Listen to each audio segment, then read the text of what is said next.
Good evening, and welcome to World News, your trusted source for staying up to date on important global events. Tonight, we bring you the latest news from around the world, including breaking stories, political developments, the latest environmental issues, and more.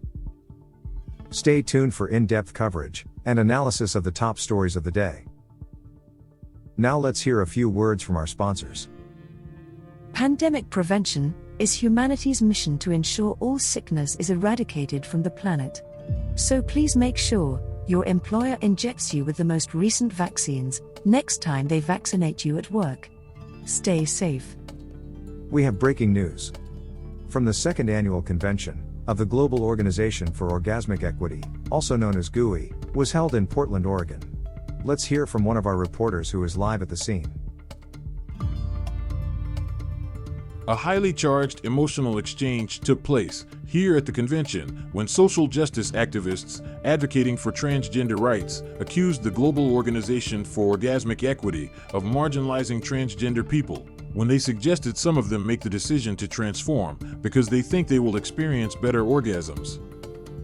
We have the founder of the Global Organization for Orgasmic Equity, Kate Kotek, here with us right now. Kate, can you respond to accusations that your organization is an attention-seeking group that downplays the real struggles transgender people experience today and that orgasmic equality is a made-up issue that no one cares about?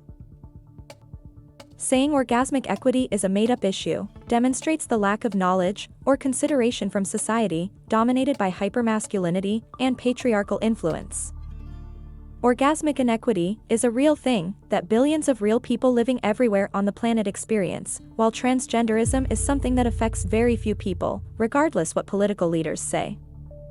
I would argue transgenderism is something most people don't care about.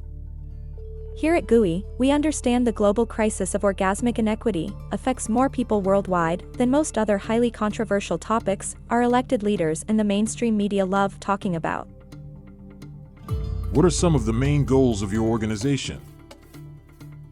We advocate for orgasmic education in grades K through 12 to ensure all students understand what our future equitable society expects from them when they become sexually active.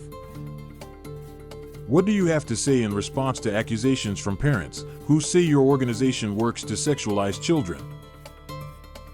Parents need to ask if they are willing to allow orgasmic inequity to continue in the future now that governments have the tools and technology to solve this global crisis that leaves billions of people living as marginalized victims.